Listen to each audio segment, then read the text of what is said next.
بسم الله الرحمن الرحيم. ألف لام ميم. ذلك الكتاب لا ريب فيه هدى للمتقين الذين يؤمنون بالغيب ويقيمون الصلاة ومما رزقناهم ينفقون والذين يؤمنون بما أنزل إليك وما أنزل من قبلك وبالآخرة هم يوقنون أولئك على هدى من ربهم وأولئك هم المفلحون.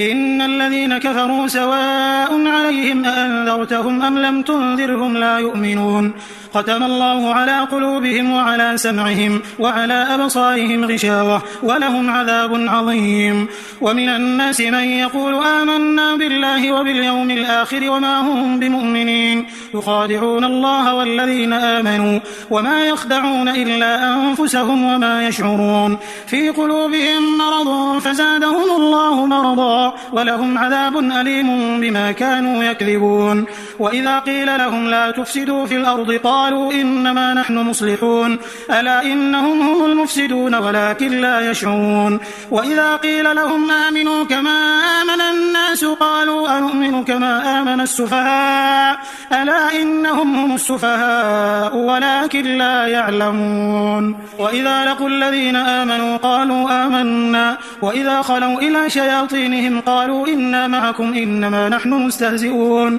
الله يستهزئ بهم ويمدهم في طغيانهم يعمهون. أولئك الذين اشتروا الضلالة بالهدى فما ربحت تجارتهم وما كانوا مهتدين. مثلهم كمثل الذي استوقد نارا فلما أضاءت ما حوله ذهب الله بنورهم وتركهم في ظلمات لا يبصرون صم بكم عمي فهم لا يرجعون. أو كصيب من السماء فيه ظلمات ورعد وبرق يجعلون أصابعهم في آذانهم من الصواعق حذر الموت والله محيط بالكافرين. يكاد البرق يخطف أبصارهم كلما أضاء لهم مشوا فيه وإذا أظلم عليهم قاموا ولو شاء الله لذهب بسمعهم وأبصارهم إن الله على كل شيء قدير. يا أيها الناس اعبدوا ربكم الذي خلقكم والذين من قبلكم لعلكم تتقون الذي جعل لكم الأرض فراشا والسماء بناء وأنزل من السماء ماء فأخرج به من الثمرات رزقا لكم فلا تجعلوا لله أندادا وأنتم تعلمون. وإن كنتم في ريب مما نزلنا على عبدنا فأتوا بسورة من مثله وادعوا شهداءكم من دون الله إن كنتم صادقين فإن لم تفعلوا ولن تفعلوا فاتقوا النار التي وقودها الناس والحجارة أعدت للكافرين. وبشر الذين آمنوا وعملوا الصالحات أن لهم جنات تجري من تحتها الأنهار كلما رزقوا منها من ثمرة رزقا قالوا هذا الذي رزقنا من قبل وأتوا به متشابها ولهم فيها أزواج مطهرة وهم فيها خالدون. إن الله لا يستحيي أن يضرب مثلا ما بعوضة فما فوقها فأما الذين آمنوا فيعلمون أنه الحق من ربهم وأما الذين كفروا فيقولون ماذا أراد الله بهذا مثلا يضل به كثيرا ويهدي به كثيرا وما يضل به إلا الفاسقين الذين ينقضون عهد الله من بعد ميثاقه ويقطعون ما أمر الله به أن يوصل ويفسدون في الأرض أولئك هم الخاسرون. كيف تكفرون بالله وكنتم أمواتا فأحياكم ثم يميتكم ثم يحييكم ثم إليه ترجعون. هو الذي خلق لكم ما في الأرض جميعا ثم استوى إلى السماء فسواهن 7 سماوات وهو بكل شيء عليم. وإذ قال ربك للملائكة إني جاعل في الأرض خليفة قالوا أتجعل فيها من يفسد فيها ويسفك الدماء ونحن نسبح بحمدك ونقدس لك قال إني أعلم ما لا تعلمون. وعلم آدم الأسماء كلها ثم عرضهم على الملائكة فقال أنبئوني بأسماء هؤلاء إن كنتم صادقين. قالوا سبحانك لا علم لنا إلا ما علمتنا إنك أنت العليم الحكيم. قال يا آدم أنبئهم بأسمائهم. فلما أنبأهم بأسمائهم قال ألم أقل لكم إني أعلم غيب السماوات والأرض وأعلم ما تبدون وما كنتم تكتمون. وإذ قلنا للملائكة اسجدوا لآدم فسجدوا إلا إبليس أبى واستكبر وكان من الكافرين. وقلنا يا آدم اسكن أنت وزوجك الجنة وكلا منها رغدا حيث شئتما ولا تقربا هذه الشجرة فتكونا من الظالمين. فأزلهما الشيطان عنها فأخرجهما مما كانا فيه وقلنا اهبطوا بعضكم لبعض عدو ولكم في الأرض مستقر ومتاع إلى حين. فتلقى آدم من ربه كلمات فتاب عليه إنه هو التواب الرحيم. قلنا اهبطوا منها جميعا فإما يأتينكم مني هدى فمن تبع هداي فلا خوف عليهم ولا هم يحزنون. والذين كفروا وكذبوا بآياتنا أولئك أصحاب النار هم فيها خالدون. يا بني إسرائيل اذكروا نعمتي التي أنعمت عليكم وأوفوا بعهدي أوف بعهدكم وإياي فارهبون. وآمنوا بما أنزلت مصدقا لما معكم ولا تكونوا أول كافر به ولا تشتروا بآياتي ثمنا قليلا وإياي فاتقون. ولا تلبسوا الحق بالباطل وتكتموا الحق وأنتم تعلمون. وأقيموا الصلاة وآتوا الزكاة واركعوا مع الراكعين. أتأمرون الناس بالبر وتنسون أنفسكم وأنتم تتلون الكتاب أفلا تعقلون. واستعينوا بالصبر والصلاة وإنها لكبيرة إلا على الخاشعين الذين يظنون أنهم ملاقو ربهم وأنهم إليه راجعون. يا بني إسرائيل اذكروا نعمتي التي أنعمت عليكم وأني فضلتكم على العالمين. واتقوا يوما لا تجزي نفس عن نفس شيئا ولا يقبل منها شفاعة ولا يؤخذ منها عدل ولا هم ينصرون. وإذ نجيناكم من آل فرعون يسومونكم سوء العذاب يذبحون أبناءكم ويستحيون نساءكم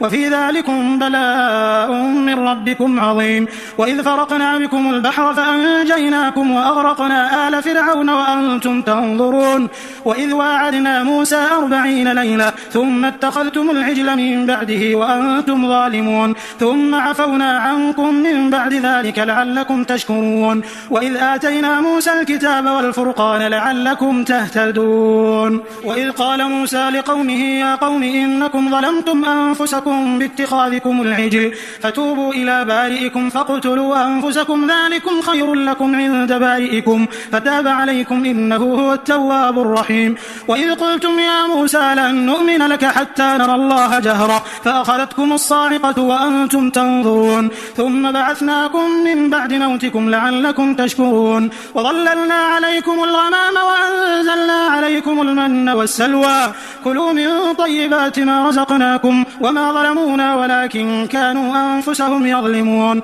وإذ قلنا ادخلوا هذه القرية فكلوا منها حيث شئتم رغدا وادخلوا الباب سجدا وقولوا حطة نغفر لكم خطاياكم وسنزيد المحسنين. فبدل الذين ظلموا قولا غير الذي قيل لهم فأنزلنا على الذين ظلموا رجزا من السماء بما كانوا يفسقون. وإذ استسقى موسى لقومه فقلنا اضرب بعصاك الحجر فانفجرت منه 12 عينا قد علم كل أناس مشربهم كلوا واشربوا من رزق الله ولا تعثوا في الأرض مفسدين. وإذ قلتم يا موسى لن نصبر على طعام واحد فادع لنا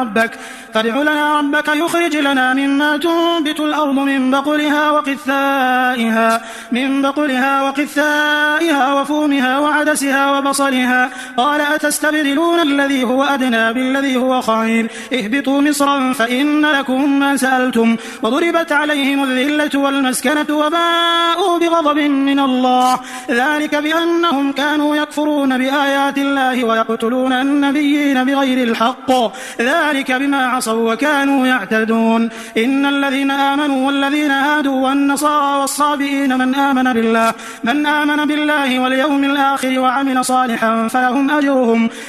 أجرهم عند ربهم ولا خوف عليهم ولا هم يحزنون. وإذ أخذنا ميثاقكم ورفعنا فوقكم الطور خذوا ما آتيناكم بقوة واذكروا ما فيه لعلكم تتقون ثم توليتم من بعد ذلك فلولا فضل الله عليكم ورحمته لكنتم من الخاسرين. ولقد علمتم الذين اعتدوا منكم في السبت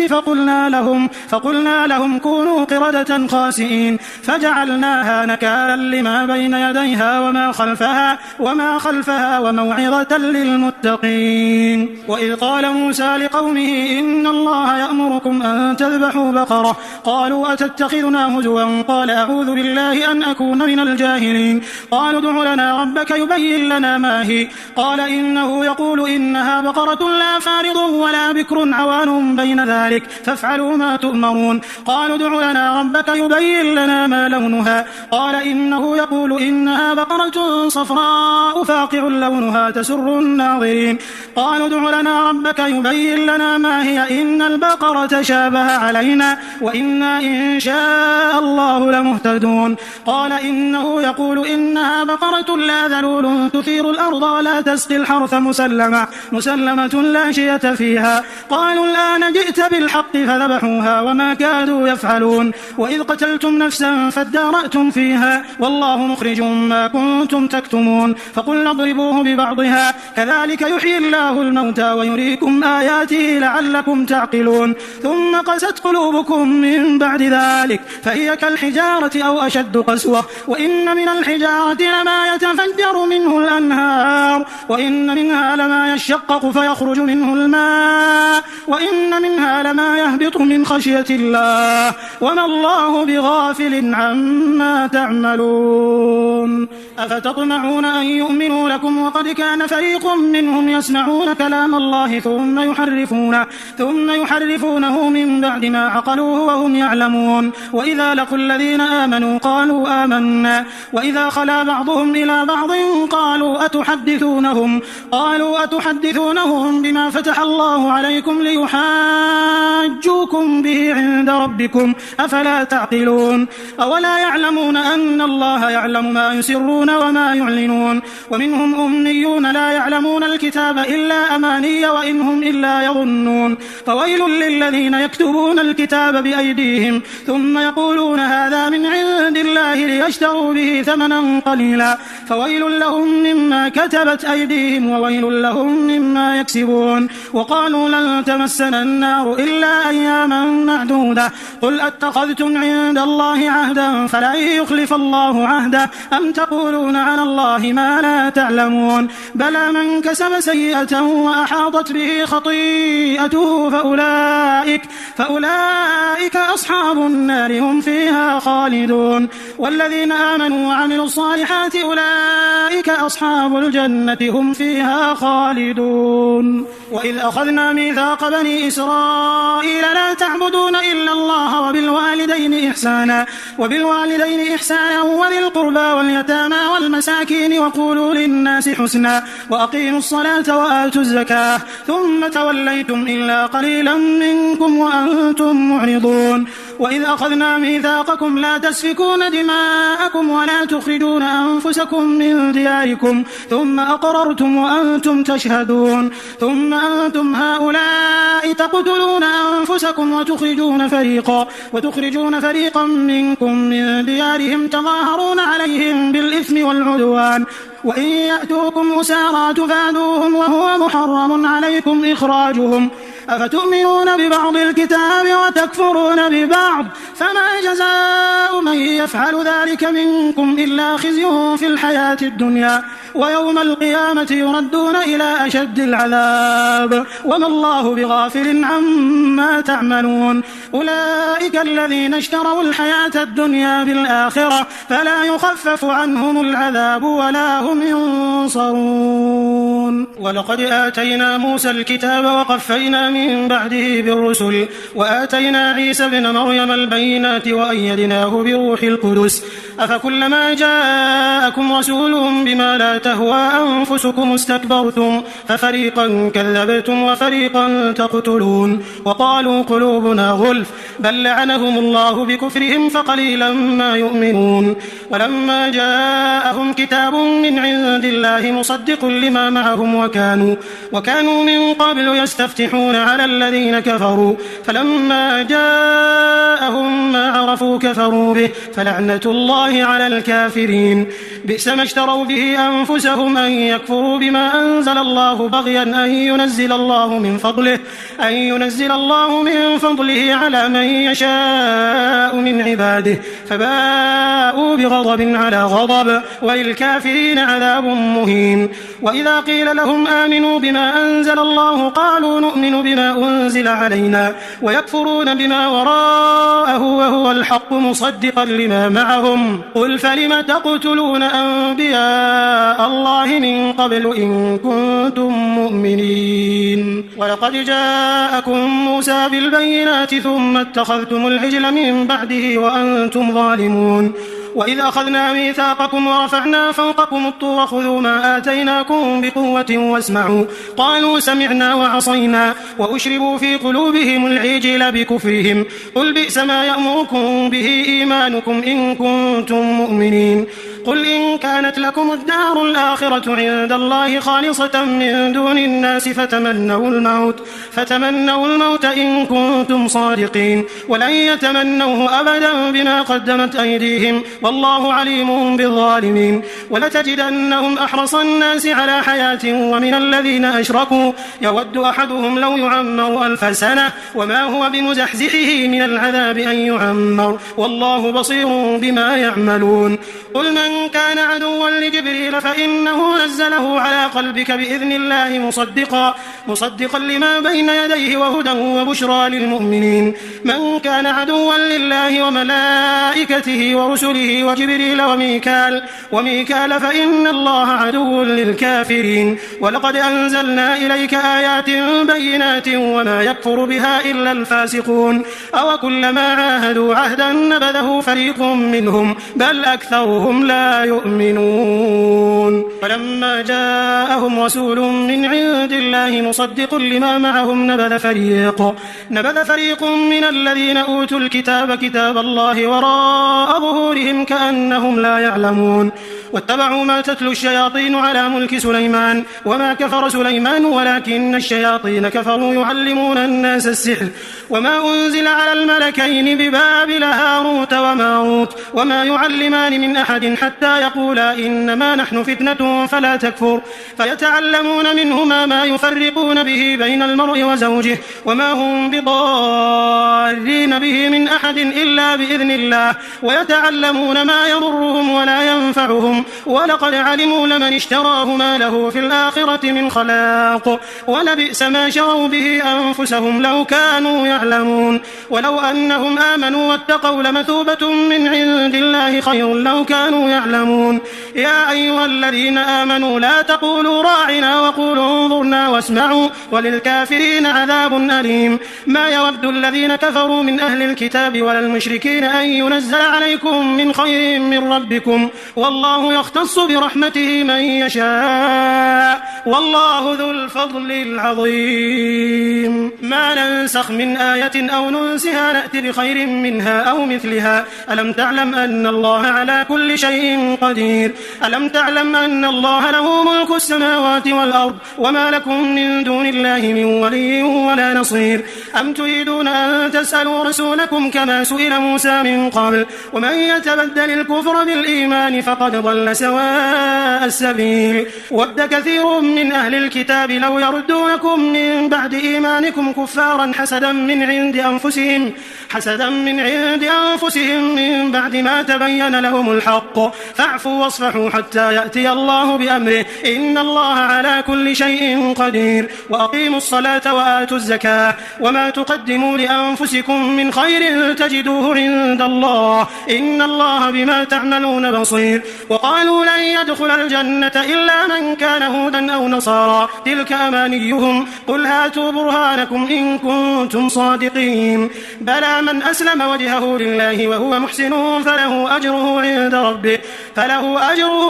ربه ولا خوف عليهم ولا هم يحزنون. وقالت اليهود ليست النصارى على شيء وقالت النصارى ليست اليهود على شيء وهم يتلون الكتاب كذلك قال الذين لا يعلمون مثل قولهم فالله يحكم بينهم يوم القيامة فيما كانوا فيه يختلفون. ومن أظلم ممن منع مساجد الله أن يذكر فيها اسمه وسعى في خرابها أولئك ما كان لهم أن يدخلوها إلا خائفين لهم في الدنيا خزي ولهم في الآخرة عذاب عظيم ولله المشرق والمغرب فأينما تولوا فثم وجه الله إن الله واسع عليم. وقالوا اتخذ الله ولدا سبحانه بل له ما في السماوات والأرض كل له قانتون بديع السماوات والأرض وإذا قضى أمرا فإنما يقول له كن فيكون. وقال الذين لا يعلمون لولا يكلمنا الله أو تأتينا آية كذلك قال الذين من قبلهم مثل قولهم تشابهت قلوبهم قد بينا الآيات لقوم يوقنون إنا أرسلناك بالحق بشيرا ونذيرا ولا تسأل عن أصحاب الجحيم ولن ترضى عنك اليهود ولا النصارى حتى تتبع ملتهم قل إن هدى الله هو الهدى ولئن اتبعت أهواءهم بعد الذي جاءك من العلم ما لك من الله من ولي ولا نصير. الذين آتيناهم الكتاب يتلونه حق تلاوته أولئك يؤمنون به ومن يكفر به فأولئك هم الخاسرون. يا بني إسرائيل اذكروا نعمتي التي أنعمت عليكم وأني فضلتكم على العالمين واتقوا يوما لا تجزي نفس عن نفس شيئا ولا يقبل منها عدل ولا تنفعها شفاعة ولا هم ينصرون. وإذ ابتلى إبراهيم ربه بكلمات فأتمهم قال إني جاعلك للناس إماما قال ومن ذريتي قال لا ينال عهد الظالمين. وإذ جعلنا البيت مثابة للناس وأمنا واتخذوا من مقام إبراهيم مصلى وعهدنا إلى إبراهيم وإسماعيل أن طهر بيتي للطائفين والعاكفين والركع السجود. وإذ قال إبراهيم رب اجعل هذا بلدا آمنا وارزق أهله من الثمرات من آمن منهم بالله واليوم الآخر قال ومن كفر فأمتعه قليلا ثم أضطره إلى عذاب النار وبئس المصير. وإذ يرفع إبراهيم القواعد من البيت وإسماعيل ربنا تقبل منا إنك أنت السميع العليم ربنا وجعلنا مسلمين لك ومن ذريتنا أمة مسلمة لك وأرنا مناسكنا وتب علينا إنك أنت التواب الرحيم. ربنا وابعث فيهم رسولا منهم يتلو عليهم آياتك ويعلمهم الكتاب والحكمة ويزكيهم إنك أنت العزيز الحكيم. ومن يرغب عن ملة إبراهيم إلا من سفه نفسه ولقد اصطفيناه في الدنيا وإنه في الآخرة لمن الصالحين. إذ قال له ربه أسلم قال أسلمت لرب العالمين. ووصى بها إبراهيم بنيه ويعقوب يا بني إن الله اصطفى لكم الدين فلا تموتن إلا وأنتم مسلمون. أم كنتم شهداء إذ حضر يعقوب الموت إذ قال لبنيه ما تعبدون من بعدي قالوا نعبد إلهك وإله آبائك إبراهيم وإسماعيل وإسحاق إلها واحدا ونحن له مسلمون. تلك أمة قد خلت لها ما كسبت ولكم ما كسبتم ولا تسألون عما كانوا يعملون. وقالوا كونوا هودا أو نصارى تهتدوا قل بل ملة إبراهيم حنيفا وما كان من المشركين. قولوا آمنا بالله وما أنزل إلينا وما أنزل إلى إبراهيم وإسماعيل وإسحاق ويعقوب والأسباط وما أوتي موسى وعيسى وما أوتي النبيون من ربهم لا نفرق بين أحد منهم ونحن له مسلمون. فإن آمنوا بمثل ما آمنتم به فقد اهتدوا وإن تولوا فإنما هم في شقاق فسيكفيكهم الله وهو السميع العليم. صبغة الله ومن أحسن من الله صبغة ونحن له عابدون. قل أتحاجوننا في الله وهو ربنا وربكم ولنا أعمالنا ولكم أعمالكم ونحن له مخلصون. أم تقولون إن إبراهيم وإسماعيل وإسحاق ويعقوب والأسباط كانوا هودا أو نصارى قل أنتم أعلم أم الله ومن أظلم ممن كتم شهادة عنده من الله وما الله بغافل عما تعملون. تلك أمة قد خلت لها ما كسبت ولكم ما كسبتم ولا تسألون عما كانوا يعملون. سيقول السفهاء من الناس ما ولاهم عن قبلتهم التي كانوا عليها قل لله المشرق والمغرب يهدي من يشاء إلى صراط مستقيم. وكذلك جعلناكم أمة وسطا لتكونوا شهداء على الناس ويكون الرسول عليكم شهيدا. وما جعلنا القبلة التي كنت عليها إلا لنعلم من يتبع الرسول ممن ينقلب على عقبيه وإن كانت لكبيرة إلا على الذين هدى الله وما كان الله ليضيع إيمانكم إن الله بالناس لرؤوف رحيم. قد نرى تقلب وجهك في السماء فلنولينك قبلة ترضاها فول وجهك شطر المسجد الحرام وحيث ما كنتم فولوا وجوهكم شطره وإن الذين أوتوا الكتاب ليعلمون أنه الحق من ربهم وما الله بغافل عما يعملون. ولئن أتيت الذين أوتوا الكتاب بكل آية ما تبعوا قبلتك وما أنت بتابع قبلتهم وما بعضهم بتابع قبلة بعض ولئن اتبعت أهواءهم من بعد ما جاءك من العلم إنك إذا لمن الظالمين. الذين آتيناهم الكتاب يعرفونه كما يعرفون أبناءهم وإن فريقا منهم ليكتمون الحق وهم يعلمون. الحق من ربك فلا تكونن من الممترين ولكل وجهة هو موليها فاستبقوا الخيرات أينما تكونوا يأتي بكم الله جميعا إن الله على كل شيء قدير. ومن حيث خرجت فول وجهك شطر المسجد الحرام وإنه للحق من ربك وما الله بغافل عما تعملون. ومن حيث خرجت فول وجهك شطر المسجد الحرام وحيث ما كنتم فولوا وجوهكم شطره لئلا يكون للناس عليكم حجة إلا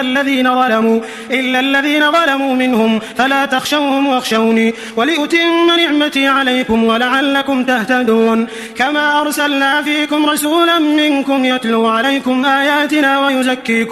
ويزكيكم ويعلمكم الكتاب والحكمة ويعلمكم ما لم تكونوا تعلمون. فاذكروني أذكركم واشكروا لي ولا تكفرون. يا أيها الذين آمنوا استعينوا بالصبر والصلاة إن الله مع الصابرين. ولا تقولوا لمن يقتل في سبيل الله أموات بل أحياء ولكن لا تشعرون. ولنبلونكم بشيء من الخوف والجوع ونقص من الأموال والأنفس والثمرات وبشر الصابرين الذين إذا أصابتهم مصيبة قالوا إنا لله وإنا إليه راجعون أولئك عليهم صلوات من ربهم ورحمة وأولئك هم المهتدون. إن الصفا والمروة من شعائر الله فمن حج البيت أو اعتمر فلا جناح عليه أن يطوف بهما ومن تطوع خيرا فإن الله شاكر عليم.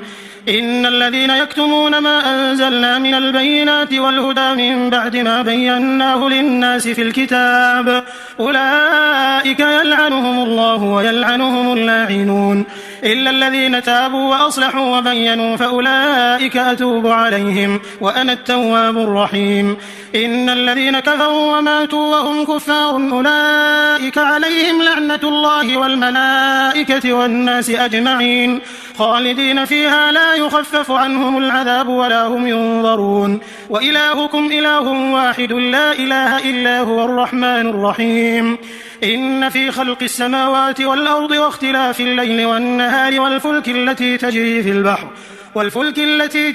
في البحر بما ينفع الناس وما أنزل الله من السماء من ماء فأحيا به الأرض بعد موتها وبث فيها من كل دابة وتصريف الرياح والسحاب المسخر بين السماء والأرض لآيات لقوم يعقلون ومن الناس من يتخذ من دون الله أندادا يحبونهم كحب الله والذين آمنوا أشد حبا لله ولو يرى الذين ظلموا إذ يرون العذاب أن القوة لله جميعا وأن الله شديد العذاب إذ تبرأ الذين اتبعوا من الذين اتبعوا ورأوا العذاب وتقطعت بهم الأسباب وقال الذين اتبعوا لو أن لنا كرة فنتبرأ منهم كما تبرأوا منا كذلك يريهم الله أعمالهم حسرات عليهم وما هم بخارجين من النار يا أيها الناس كلوا مما في الأرض حلالا طيبا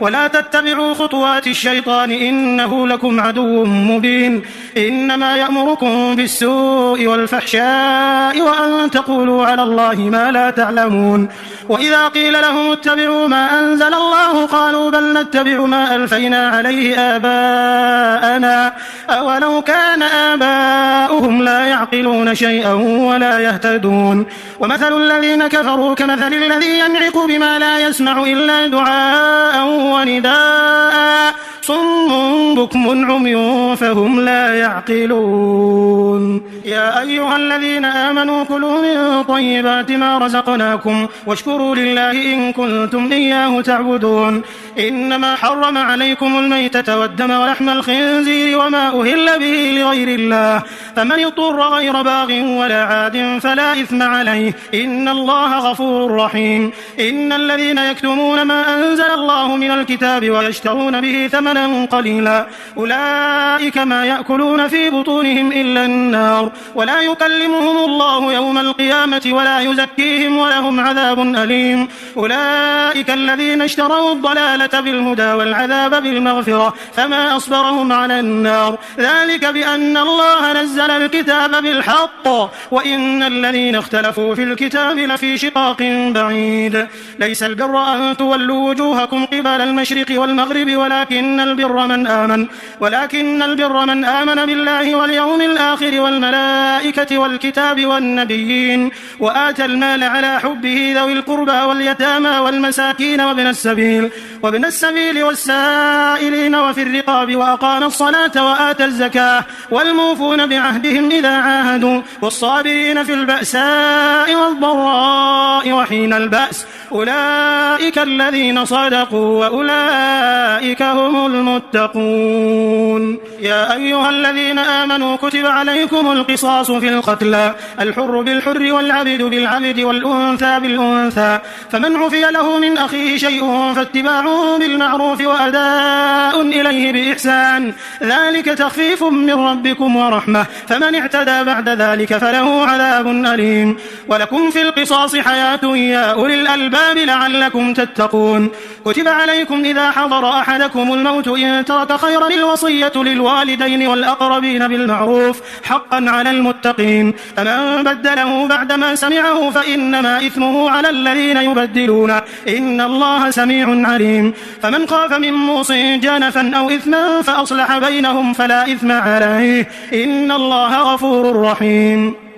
يا أيها الذين آمنوا كتب عليكم الصيام كما كتب على الذين من قبلكم لعلكم تتقون أياما معدودات فمن كان منكم مريضا أو على سفر فعدة من أيام أخر وعلى الذين يطيقونه فدية طعام مسكين فمن تطوع خيرا فهو خير له وأن تصوموا خير لكم إن كنتم تعلمون شهر رمضان الذي أنزل فيه القرآن هدى للناس وبينات من الهدى والفرقان فمن شهد منكم الشهر فليصم ومن كان مريضا أو على سفر فعدة من أيام أخر يريد الله بكم اليسر ولا يريد بكم العسر ولتكملوا العدة ولتكبروا الله على ما هداكم ولعلكم تشكرون وإذا سألك عبادي عني فإني قريب أجيب دعوة الداع إذا دعان فليستجيبوا لي وليؤمنوا به لعلهم يرشدون. أحل لكم ليلة الصيام الرفث إلى نسائكم هن لباس لكم وأنتم لباس لهن علم الله أنكم كنتم تختانون أنفسكم فتاب عليكم وعفى عنكم فالآن باشروهن وابتغوا ما كتب الله لكم وكلوا واشربوا حتى يتبين لكم الخيط الأبيض من الخيط الأسود من الفجر ثم أتموا الصيام إلى الليل ولا تباشروهن وأنتم عاكفون في المساجد تلك حدود الله فلا تقربوها كذلك يبين الله آياته للناس لعلهم يتقون. ولا تأكلوا أموالكم بينكم بالباطل وتدلوا بها إلى الحكام لتأكلوا فريقا من أموال الناس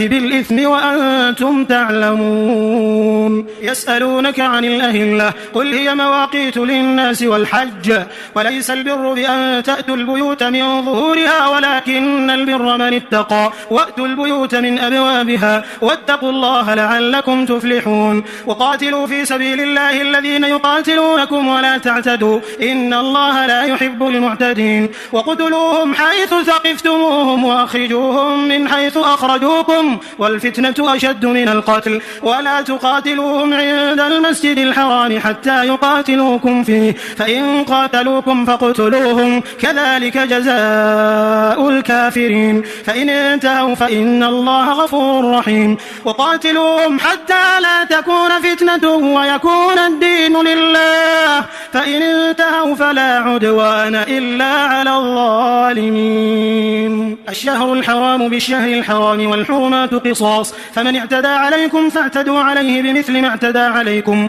واتقوا الله واعلموا أن الله مع المتقين. وأنفقوا في سبيل الله ولا تلقوا بأيديكم إلى التهلكة وأحسنوا إن الله يحب المحسنين. وأتموا الحج والعمرة لله فإن أحصرتم فما استيسر من الهدي ولا تحلقوا رؤوسكم حتى يبلغ الهدي محله فمن كان منكم مريضا أو به أذى من رأسه ففدية من صيام أو صدقة أو نسك فإذا أمنتم فمن تمتع بالعمرة إلى الحج فما استيسر من الهدي فمن لم يجد فصيام 3 أيام في الحج و7 إذا رجعتم تلك 10 كاملة ذلك لمن لم يكن أهله حاضر المسجد الحرام واتقوا الله واعلموا أن الله شديد العقاب. الحج أشهر معلومات فمن فرض فيهن الحج فلا رفث ولا فسوق ولا جدال في الحج وما تفعلوا من خير يعلمه الله وتزودوا فإن خير الزاد التقوى واتقون يا أولي الألباب.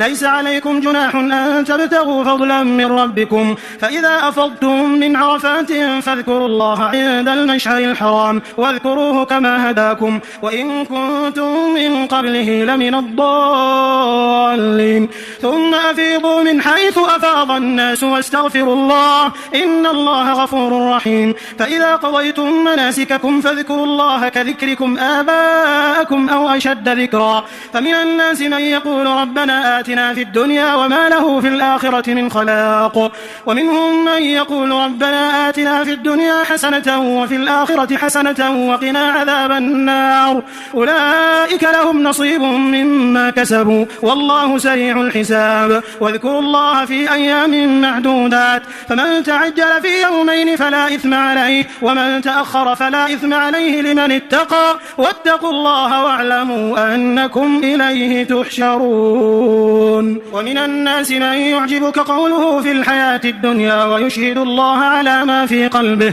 وهو ألد الخصام وإذا تولى سعى في الأرض ليفسد فيها ويهلك الحرث والنسل والله لا يحب الفساد. وإذا قيل له اتق الله أخذته العزة بالإثم فحسبه جهنم ولبئس المهاد. ومن الناس من يشري نفسه ابتغاء مرضات الله والله رؤوف بالعباد. يا أيها الذين آمنوا ادخلوا في السلم كافة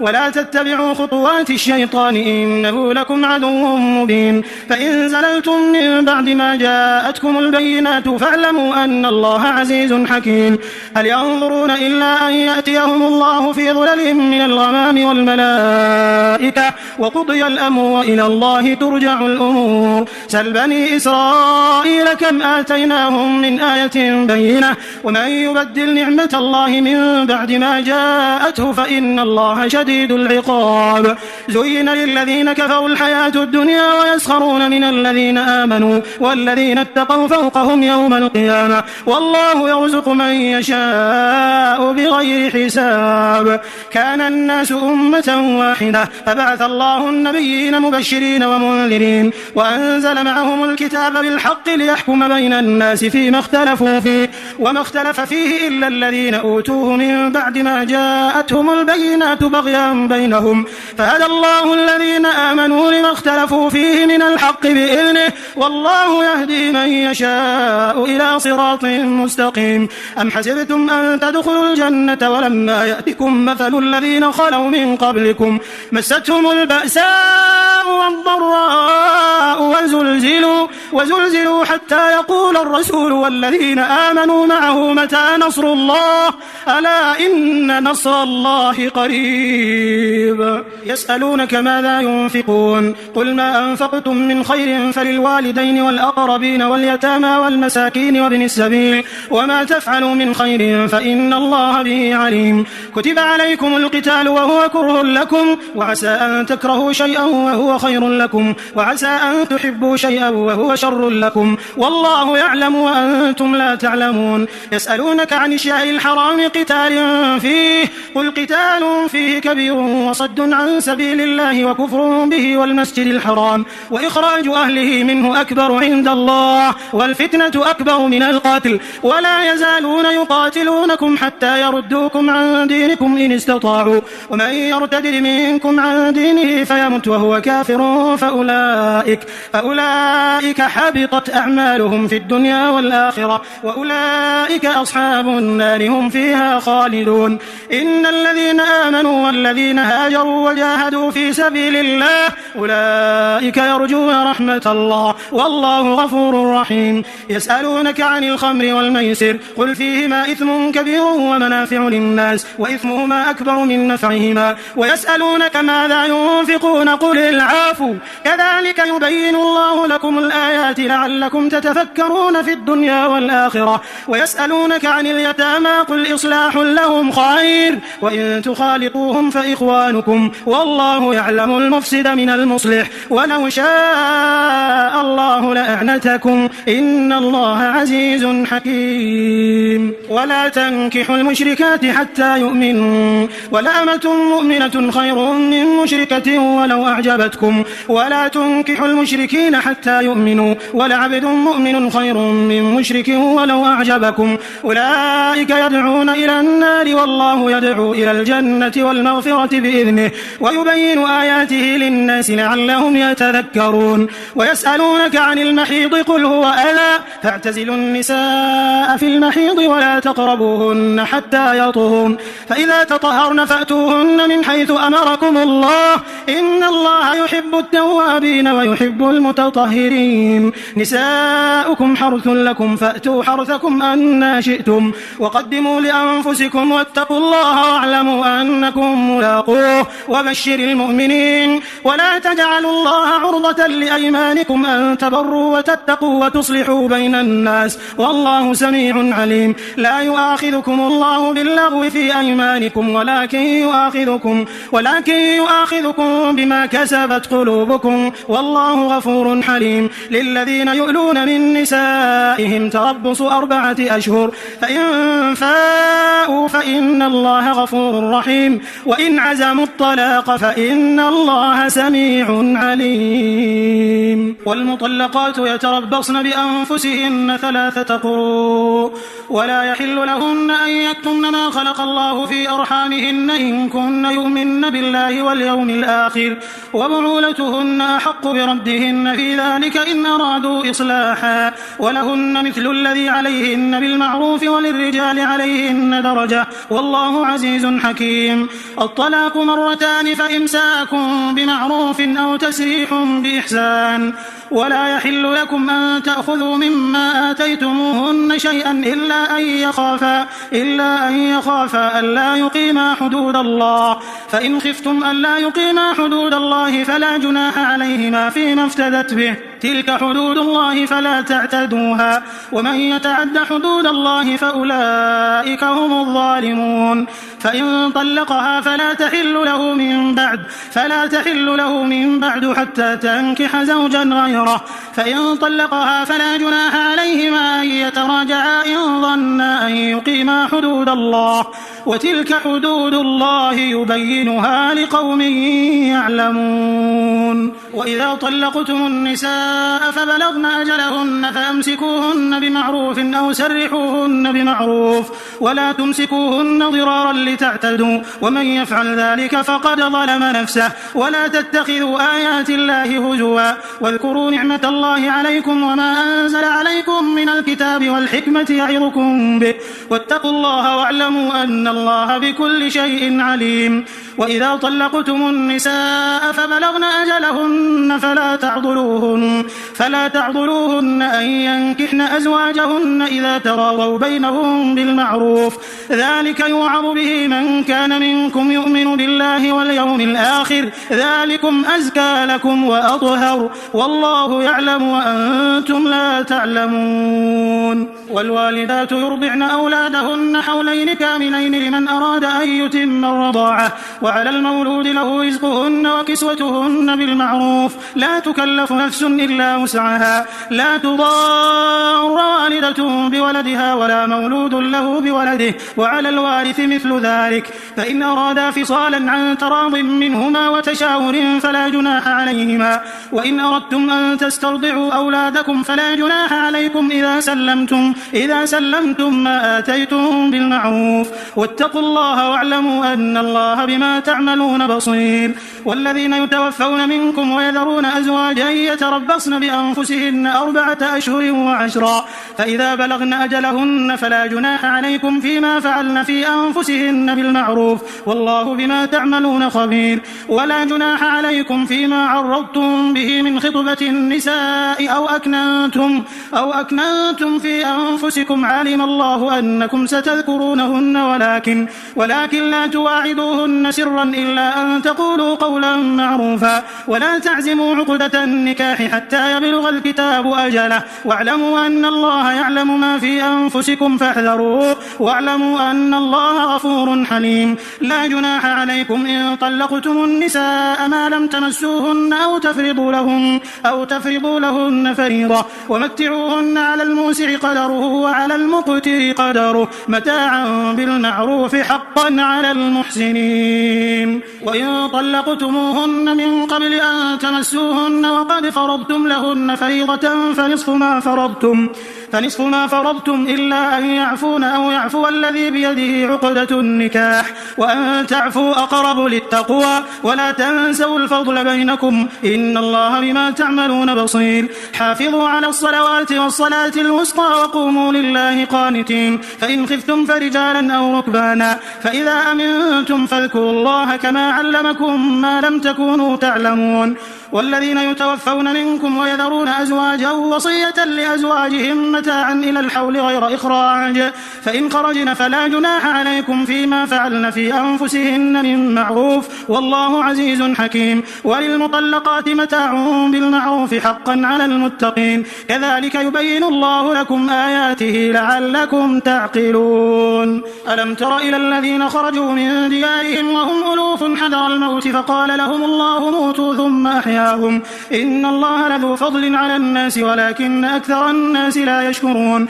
وقاتلوا في سبيل الله واعلموا أن الله سميع عليم من ذا الذي يقرض الله قرضا حسنا فيضاعفه له أضعافا كثيرة والله يقبض ويبسط وإليه ترجعون ألم تر إلى الملأ من بني إسرائيل من بعد موسى إذ قالوا لنبي له مبعث لنا ملكا نقاتل في سبيل الله قال هل عسيتم إن كتب عليكم القتال ألا تقاتلوا قالوا وما لنا ألا نقاتل في سبيل الله وقد أخرجنا من ديارنا وأبنائنا فلما كتب عليهم القتال تولوا إلا قليلا منهم والله عليم بالظالمين. وقال لهم نبيهم إن الله قد بعث لكم طالوت ملكا قالوا أنى يكون له الملك علينا ونحن أحق بالملك منه ولم يؤت سعة من المال قال إن الله اصطفاه عليكم وزاده بسطة في العلم والجسم والله يؤتي ملكه من يشاء والله واسع عليم. وقال لهم نبيهم إن آية ملكه أن يأتيكم التابوت فيه سكينة من ربكم وبقية مما ترك آل موسى وآل هارون تحمله الملائكة إن في ذلك لآية لكم إن كنتم مؤمنين. فلما فصل طالوت بالجنود قال إن الله مبتليكم بنهر فمن شرب منه فليس مني ومن لم يطعمه فإنه مني إلا من اغترف غرفة بيده فشربوا منه إلا قليلا منهم. فلما جاوزه هو والذين آمنوا معه قالوا لا طاقة لنا اليوم بجالوت وجنوده قال الذين يظنون أنهم ملاقوا الله كم من فئة قليلة غلبت فئة كثيرة بإذن الله والله مع الصابرين. ولما برزوا لجالوت وجنوده قالوا ربنا أفرغ علينا صبرا وثبت أقدامنا وانصرنا على القوم الكافرين فهزموهم بإذن الله. وقتل داود جالوت وآتاه الله الملك والحكمة وعلمه مما يشاء ولولا دفع الله الناس بعضهم ببعض لفسدت الأرض ولكن الله ذو فضل على العالمين. تلك آيات الله نتلوها عليك بالحق وإنك لمن المرسلين. تلك الرسل فضلنا بعضهم على بعض منهم من كلم الله ورفع بعضهم درجات وآتينا عيسى ابن مريم البينات وأيدناه بروح القدس ولو شاء الله ما اقتتل الذين من بعدهم من بعد ما جاءتهم البينات ولكن اختلفوا فمنهم من آمن ومنهم من كفر ولو شاء الله ما اقتتلوا ولكن الله يفعل ما يريد. يا أيها الذين آمنوا أنفقوا مما رزقناكم من قبل أن يأتي يوم لا بيع فيه ولا خلة ولا شفاعة والكافرون هم الظالمون. الله لا إله إلا هو الحي القيوم لا تأخذه سنة ولا نوم له ما في السماوات وما في الأرض من ذا الذي يشفع عنده إلا بإذنه يعلم ما بين أيديهم وما خلفهم ولا يحيطون بشيء من علمه إلا بما شاء وسع كرسيه السماوات والأرض ولا يؤوده حفظهما وهو العلي العظيم. لا إكراه في الدين قد تبين الرشد من الغي فمن يكفر بالطاغوت ويؤمن بالله فقد استمسك بالعروة الوثقى لا انفصام لها والله سميع عليم. الله ولي الذين آمنوا يخرجهم من الظلمات إلى النور والذين كفروا أولياؤهم الطاغوت يخرجونهم من النور إلى الظلمات أولئك أصحاب النار هم فيها خالدون. ألم تر إلى الذي حاج إبراهيم في ربه أن آتاه الله الملك إذ قال إبراهيم ربي الذي يحيي ويميت قال أنا أحيي وأميت قال إبراهيم فإن الله يأتي بالشمس من المشرق فأت بها من المغرب فبهت الذي كفر والله لا يهدي القوم الظالمين. أو كالذي مر على قرية وهي خاوية على عروشها قال أنى يحيي هذه الله بعد موتها فأماته الله 100 عام ثم بعثه قال كم لبثت قال لبثت يوما أو بعض يوم قال بل لبثت 100 عام فانظر إلى طعامك وشرابك لم يتسنه وانظر إلى حمارك ولنجعلك آية للناس وانظر إلى العظام كيف ننشزها ثم نكسوها لحما فلما تبين له قال أعلم أن الله على كل شيء قدير. وإذ قال إبراهيم رب أرني كيف تحيي الموتى قال أولم تؤمن قال بلى ولكن ليطمئن قلبي قال فخذ 4 من الطير فصرهن إليك ثم اجعل على كل جبل منهن جزءا ثم ادعهن يأتينك سعيا واعلم أن الله عزيز حكيم. مثل الذين ينفقون أموالهم في سبيل الله كمثل حبة أنبتت 7 سنابل في كل كل سنبلة 100 حبة والله يضاعف لمن يشاء والله واسع عليم. الذين ينفقون أموالهم في سبيل الله ثم لا يتبعون ما أنفقوا منا ولا أذى لهم أجرهم عند ربهم ولا خوف عليهم ولا هم يحزنون. قول معروف ومغفرة خير من صدقة يتبعها أذى والله غني حليم. يا أيها الذين آمنوا لا تبطلوا صدقاتكم بالمن والأذى كالذي ينفق ماله رئاء الناس ولا يؤمن بالله واليوم الآخر فمثله كمثل صفوان عليه تراب فأصابه وابل فتركه صلدا لا يقدرون على شيء مما كسبوا والله لا يهدي القوم الكافرين. ومثل الذين ينفقون أموالهم ابتغاء مرضات الله وتثبيتا من أنفسهم كمثل جنة بربوة أصابها وابل فآتت أكلها ضعفين فإن لم يصبها وابل فطل والله بما تعملون بصير. أيود أحدكم أن تكون له جنة من نخيل وأعناب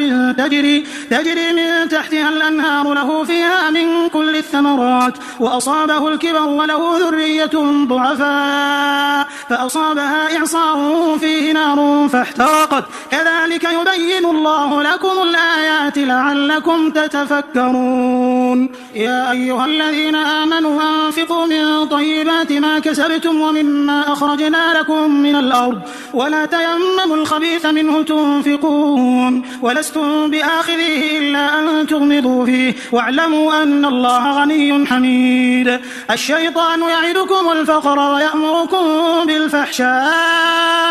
والله يعدكم مغفرة منه وفضلا والله واسع عليم. يؤتي الحكمة من يشاء ومن يؤت الحكمة فقد أوتي خيرا كثيرا وما يذكر إلا أولو الألباب. وما أنفقتم من نفقة أو نذرتم من نذر فإن الله يعلمه وما للظالمين من أنصار. إن تبدوا الصدقات فنعما هي وإن تخفوها وتؤتوها الفقراء فهو خير لكم ويكفر عنكم من سيئاتكم والله بما تعملون خبير. ليس عليك هداهم ولكن الله يهدي من يشاء وما تنفقوا من خير فلأنفسكم وما تنفقون إلا ابتغاء وجه الله وما تنفقوا من خير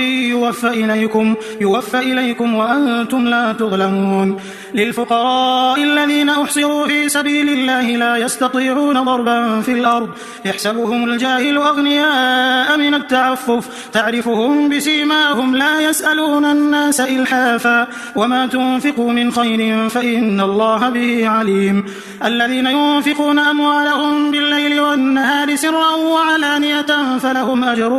فلهم أجرهم عند ربهم ولا خوف عليهم ولا هم يحزنون. الذين يأكلون الربا لا يقومون إلا كما يقوم الذي يتخبطه الشيطان من المس ذلك بأنهم قالوا إنما البيع مثل الربا وأحل الله البيع وحرم الربا. فمن جاءه موعظة من ربه فانتهى فله ما سلف وأمره إلى الله ومن عاد فأولئك أصحاب النار هم فيها خالدون. يمحق الله الربا ويربي الصدقات والله لا يحب كل كفار أثيم. إن الذين آمنوا وعملوا الصالحات وأقاموا الصلاة وآتوا الزكاة لهم أجرهم عند ربهم ولا خوف عليهم ولا هم يحزنون. يا أيها الذين آمنوا اتقوا الله وذروا ما بقي من الربا إن كنتم مؤمنين فإن لم تفعلوا فأذنوا بحرب من الله ورسوله وإن تبتم فلكم رؤوس أموالكم لا تظلمون ولا تظلمون. وإن كان ذو عسرة فنظرة إلى ميسرة وأن تصدقوا خير لكم إن كنتم تعلمون. واتقوا يوما ترجعون فيه إلى الله ثم توفى كل نفس ما كسبت وهم لا يظلمون. يا أيها الذين آمنوا إذا تداينتم بدين إلى أجل مسمى فاكتبوه وليكتب بينكم كاتب بالعدل ولا يأب كاتب أن يكتب كما علمه الله فليكتب وليملل الذي عليه الحق وليتق الله ربه ولا يبخس منه شيئا فإن كان الذي عليه الحق سفيها أو ضعيفا أو لا يستطيع أن يمل هو فليملل وليه بالعدل واستشهدوا شهيدين من رجالكم فإن لم يكونا رجلين فرجل وامرأتان ممن ترضون من الشهداء أن تضل إحداهما فتذكر إحداهما الأخرى ولا يأبى الشهداء إذا ما دعوا ولا تسأموا أن تكتبوه صغيرا أو كبيرا إلى أجله ذلكم أقسط عند الله وأقوم للشهادة وأدنى ألا ترتابوا إلا أن تكون تجارة حاضرة تديرونها بينكم فليس عليكم جناح ألا تكتبوها وأشهدوا إذا تبايعتم ولا يضار كاتب ولا شهيد وإن تفعلوا فإنه فسوق بكم واتقوا الله ويعلمكم الله والله بكل شيء عليم وإن كنتم على سفر ولم تجدوا كاتبا فرهان مقبوضة فإن أمن بعضكم بعضا فليؤدي الذي اؤتمن أمانته وليتق الله ربه ولا تكتموا الشهادة ومن يكتمها فإنه آثم قلبه والله بما تعملون عليم لله ما في السماوات وما في الأرض وإن تبدوا ما في أنفسكم أو تخفوه يحاسبكم به الله فيغفر لمن يشاء ويعذب من يشاء والله على كل شيء قدير آمن الرسول بما أنزل إليه من ربه والمؤمنون كل آمن بالله وملائكته وكتبه ورسله لا نفرق بين أحد من رسله وقالوا سمعنا وأطعنا غفرانك ربنا وإليك المصير لا يكلف الله نفسا إلا وسعها لها ما كسبت وعليها ما اكتسبت ربنا لا تؤاخذنا إن نسينا أو أخطأنا ربنا ولا تحمل علينا إصرا كما حملته على الذين من قبلنا ربنا ولا تحملنا ما لا طاقة لنا به واعف عنا واغفر لنا وارحمنا أنت مولانا فانصرنا على القوم الكافرين